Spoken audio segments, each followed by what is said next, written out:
জুলাই একটা বাটপারি ছিল, জুলাই একটা ষড়যন্ত্র ছিল ভাই। এদের টার্গেট হাসিনা ছিল না, এদের টার্গেট আমার সোনার বাংলাদেশ ছিল। সাদা শকুন নামে যে পরিচিত এই সাদা শকুন জামাতের আমির কি করলো, বন্যা শুরু হওয়ার সাথে সাথে লোক দেখাইতে সে চলে গেল ও সে এলাকায়। একজন মহিলা পাঞ্জাবি এক পুরুষের সাথে উচ্চ স্বরে তর্ক করছেন। তর্কাতর্কির এক পর্যায়ে এই পুরুষটি ওই মহিলাকে কষে একটা থাপ্পড় দেন। থাপ্পড়ের তীব্রতায় মহিলাটি সিঁড়িতে পড়ে যান। স্বাভাবিকভাবে একজন নারীর সাথে পুরুষটির এমন আচরণে ক্ষুব্ধ হবারই কথা, কিন্তু ক্ষুব্ধ হবার পরিবর্তে দেশের ৯৯% মানুষ নারীটির থাপ্পড় খাওয়ায় ব্যাপক খুশি। কিন্তু কেন এই নারীর থাপ্পড় খাওয়ায় সবাই খুশি? কি তার পরিচয়? থাপ্পড় দেওয়া ব্যক্তিটি বাকে, চলুন জেনে আসি। জুলাই একটা বাটপারি ছিল, জুলাই একটা ষড়যন্ত্র ছিল ভাই।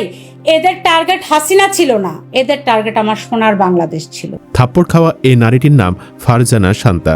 তিনি একজন জ্ঞানপাপী, একজন শিক্ষিত নারী হবার পরেও তার মধ্যে কোনো হিতাহিত জ্ঞান নেই। তার কাজই সারাদিন জুলাইকে ব্যঙ্গ করা, জুলাই যোদ্ধাদের বকা ঝকা করা, আর দেশের আলেমদের তুচ্ছ তাচ্ছিল্য করা। সাদা শকুন নামে যে পরিচিত এই সাদা শকুন জামাতের আমির কি করলো, বন্যা শুরু হওয়ার সাথে সাথে লোক দেখাইতে সে চলে গেল ও সে এলাকায়। শান্তা ফারজানা মূলত একজন তথাকথিত লেখক ও রাজনৈতিক ভাষ্যকার, যিনি সামাজিক যোগাযোগ মাধ্যমে নিয়মিত বিতর্কিত মন্তব্য ও বক্তব্য দিয়ে সমালোচিত হয়ে আসছেন। সাম্প্রতিক সময়ে তিনি মূলত আলোচনায় আসেন ২০২৪ সালের জুলাই গণ অভ্যুত্থান নিয়ে তার বিতর্কিত বক্তব্যের জন্য। জুলাই একটা বাটপারি ছিল, জুলাই একটা ষড়যন্ত্র ছিল ভাই। এদের টার্গেট হাসিনা ছিল না, এদের টার্গেট আমার সোনার বাংলাদেশ ছিল। তিনি প্রকাশ্যে দাবি করেছেন যে জুলাই আন্দোলন প্রকৃতপক্ষে কোনো যুদ্ধ ছিল না, বরং তা ছিল একটি ষড়যন্ত্র। এছাড়া তিনি সামাজিক যোগাযোগ মাধ্যমে জুলাই স্মৃতিস্তম্ভে জুতা নিক্ষেপ বা আঘাত করার একটি ভিডিও প্রকাশ করেছিলেন, যা শহীদদের স্মৃতির প্রতি অবমাননাকর বলে জনমনে তীব্র ক্ষোভের সৃষ্টি করে। এই ধরনের মন্তব্য ও কর্মকাণ্ডের জেরে তার বিরুদ্ধে একাধিকবার আইনি পদক্ষেপ নেওয়া হয়েছে। রাষ্ট্র সংলাপ ফোরাম নামের একটি সংগঠনের পক্ষ থেকে অভিনেত্রী মেহের আফরোজ শাওন ও মাহিয়া মাহির সঙ্গে শান্তা ফারজানার বিরুদ্ধেও শাহবাগ থানায় লিখিত অভিযোগ দাখিল করা হয়েছিল জুলাই আন্দোলন নিয়ে অবমাননাকর মন্তব্য ও অপপ্রচারের অভিযোগে। এমনকি সম্প্রতি তার নামসহ আরও কয়েকজন সংস্কৃতিকর্মী ও রাজনীতিকের বিরুদ্ধে আন্তর্জাতিক অপরাধ ট্রাইব্যুনালেও অভিযোগ দাখিল হয়েছে। সম্প্রতি ফারজানা একটি থাপ্পড় খাওয়ার ভিডিও ভাইরাল হয়েছে। এরপরে জনমনে তীব্র সন্তোষ দেখা গেছে। ফেসবুকে একজন লিখেছেন, এটা দেখার পর যতটা খুশি অনুভব করলাম, মনে হয় না গত 6 মাসেও এতটা খুশি অনুভব করিনি। তবে থাপ্পড় অনেকটা দিলে পূর্ণতা পেত। আরেকজন লিখেছেন, 2-3 দিন হলো মনটা অনেক খারাপ, তবে আজকে থাপ্পড়ের ভিডিওটা দেখার পর মন ভালো হয়ে গেছে। ফারজানা শান্তাকে নিয়ে ঘাটাঘাটি করতে গিয়ে তার অনেকগুলো বক্তব্য পাওয়া গেল, যেগুলো শোনার পর রক্ত গরম হওয়াই স্বাভাবিক। ফারজানা বলেন, জুলাই একটা বাটপাড়ি, জুলাই একটা ষড়যন্ত্র ছিল।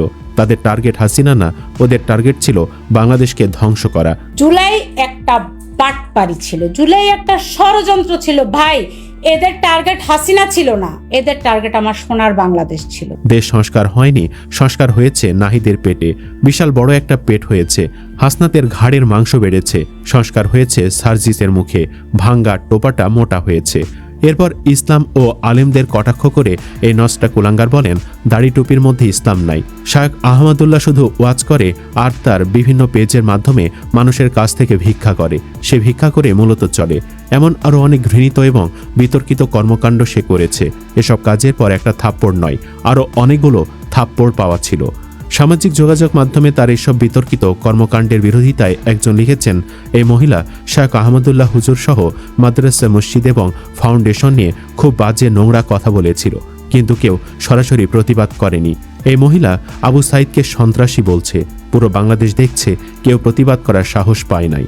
আজকে একজনকে দেখলাম, তাকে উত্তম মধ্যম দিছে জুলাই নিয়ে কটাক্ষ করার কারণে। এরাই হলো জুলাইয়ের প্রকৃত হকদার।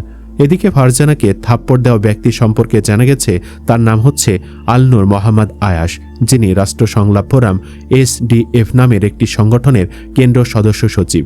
তিনি জুলাই গণঅভ্যুত্থান চলাকালে সংঘটিত মানবতা বিরোধী অপরাধের অভিযোগে সাংস্কৃতিক অঙ্গনের একাধিক ব্যক্তির বিরুদ্ধে আন্তর্জাতিক অপরাধ ট্রাইব্যুনালে অভিযোগ দাখিল করেছেন।